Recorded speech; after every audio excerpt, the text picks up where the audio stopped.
If you had a time machine, what age bracket would you go back to? What age would you go back to? Well, for me, I wish I could go back to my early 20s. There are so many financial mistakes that I made that I wish I could rectify. So many financial aspects that if only they taught us in school, I could have made better choices. I could have had a head start in my financial journey. I know the title of this video says financial mistakes you should avoid in your 20s. Even if you are 20s, maybe you are in your early 30s, you are in your 40s, you are in 50s, please do not skip this episode.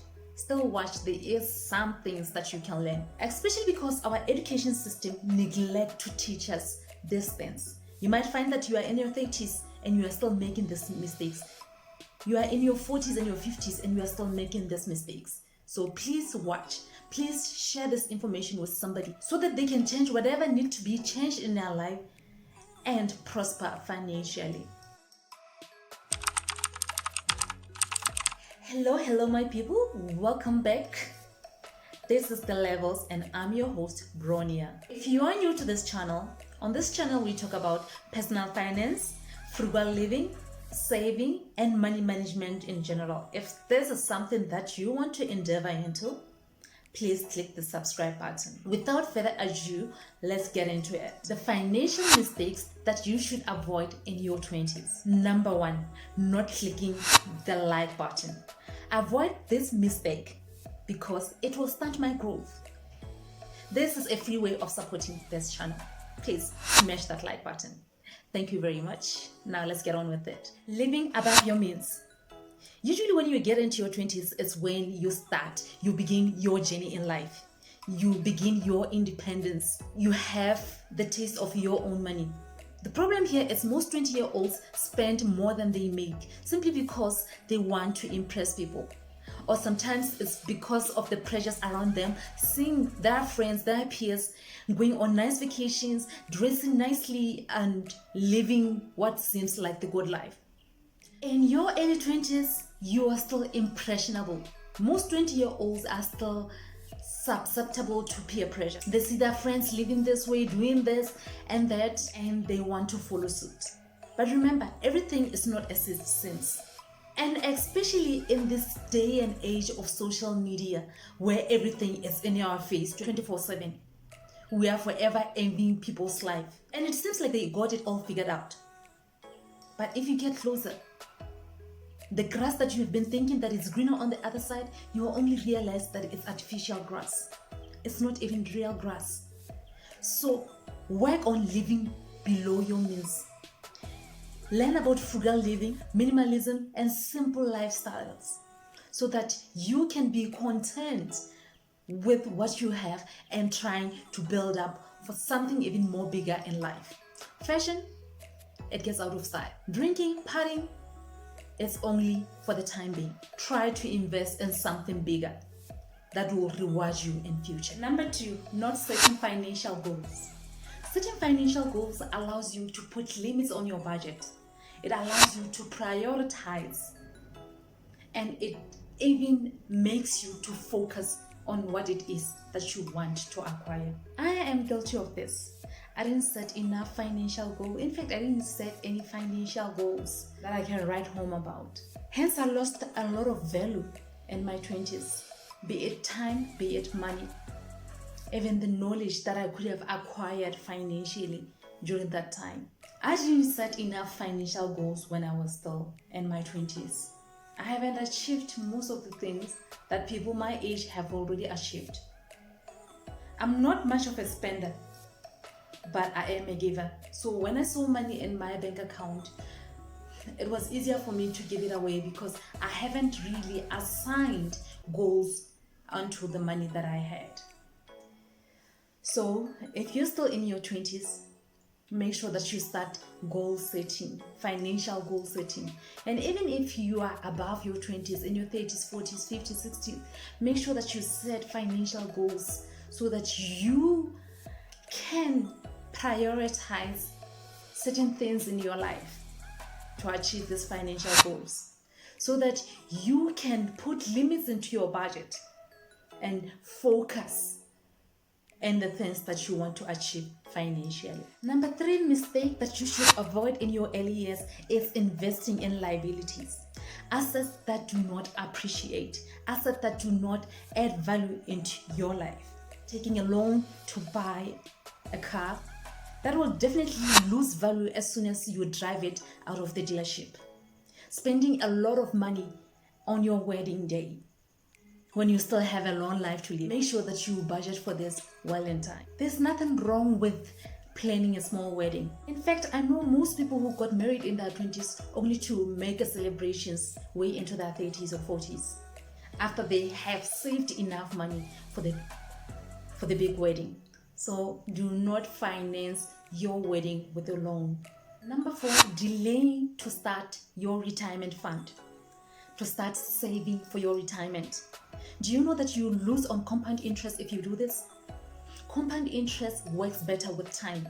The longer you have your money staying in those retirement accounts, the longer it will appreciate for you, the longer it will grow for you. So instead of having a lot of fun and forgetting about your future because you still think that you are young and you have plenty of time, start saving while you're still young. You will thank yourself in the future. Number 5, still on saving. You need to start putting money in your emergency fund. Remember, emergency fund is something that will give you peace of mind and it will help you not to go into unnecessary debt. Make sure that you start putting money aside in your emergency fund while you're still young, while you still have money in your hand, while you still have less responsibilities with your money. It's better to prepare for a rainy day because for sure we know a rainy day will come. Sooner or later, a rainy day will come. So start preparing for it. Number 6, not tracking your budget. Even not budgeting to begin with. It is easier to not notice the small purchases that you are doing with your money. But if you track your budget, you will know where each and every bit of your money went. You'll be able to see where you are losing money and correct that. You will start finding ways of how to increase your money by removing some things within your budget. And being in the habit of comparing prices, taking quotations and seeing which one saves you more money. In fact, if you track your budget, you will even be able to notice that you are spending a lot in your rent. And since you are young, why not share your space with somebody? Most people's income goes towards rental. So since you don't have responsibilities now, since your responsibilities are still limited at the moment, you don't have any kids, you don't have any mortgage that you are paying currently, why not share your rent with somebody so that you can put your money towards your savings so that in future you can buy things cash or put down a deposit and getting your own house, your own property. I know it is nice to have your own space to yourself. I mean, all along you've been living with your parents and now you finally have the freedom to live on your own. Let me caution you before rushing into this. Delay lifestyle inflation. Share your space so that you can save more money, so that you can achieve those goals that I just talked about that you need to set. This will allow you to save money towards achieving those goals. Number 7 financial mistake that you should avoid in your 20s is not investing in your financial literacy. Remember, most things that concern our finances, we are not taught in school.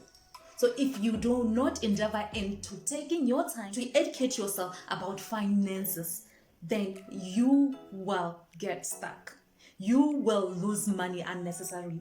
You will not achieve your financial goals because not educating yourself, you are going to end up living above your means. You are not going to see the need to invest your money, to save your money. And when I talk about financial literacy, I'm not saying you should spend a whole lot of money to educate yourself financially. There are so many free ways that you can get your financial education on.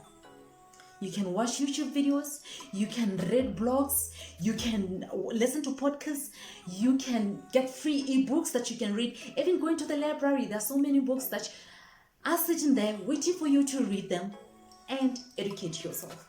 You need to learn how to make money, how to keep money, and how to invest that money, how to make that money grow. This kind of information won't just fall on your lap. You need to go out and search for it if you want to make your financial life better. I wish I could have come across videos such as this. Even if they were not giving me all the information, at least they would have opened my vision towards learning about finances. I could have dug more to learn more. And now I feel like I've wasted so much time. Hence, I have decided to start this channel so that perhaps I can help somebody out there to open their eyes a little bit so that they can start digging and find out things that you need to find out about your finances so that you do not get into your latter years with a whole lot of regret. And this brings me to financial mistake number 8 that you should avoid: not sourcing out ways of increasing your income. You are still young and you have plenty of time. Instead of investing your time and having a lot of fun, invest your time in finding ways of increasing your income. This could be learning how to invest.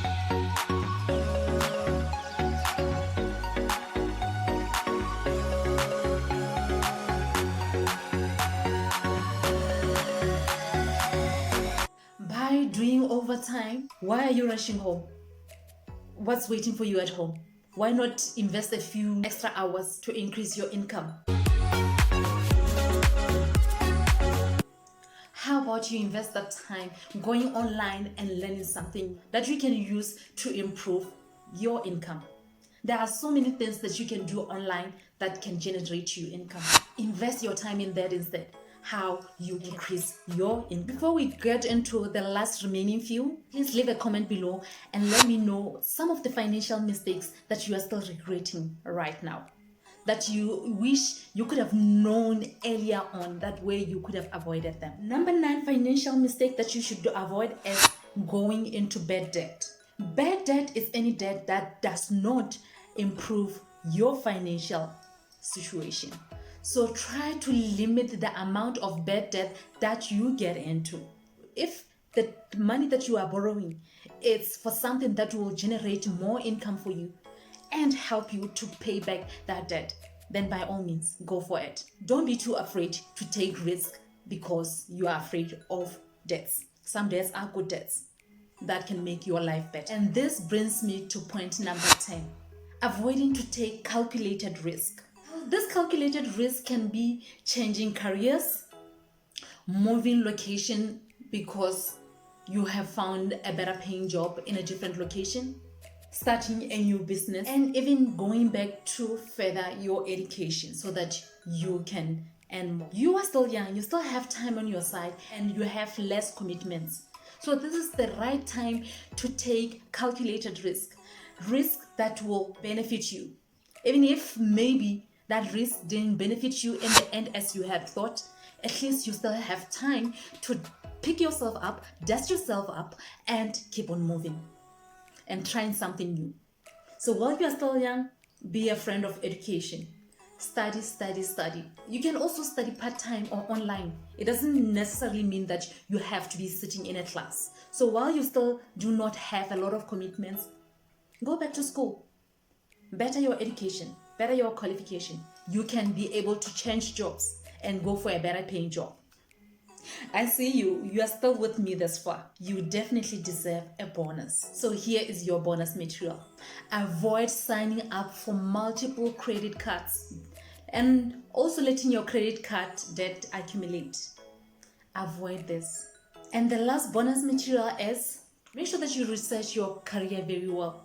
Don't go into a course that is not marketable because you will graduate and not have a job. And make sure that while you are still in school, you are also doing internship.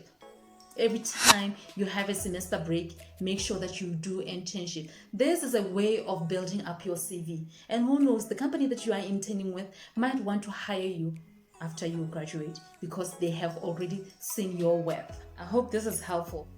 See you on the next video. Ciao, ciao.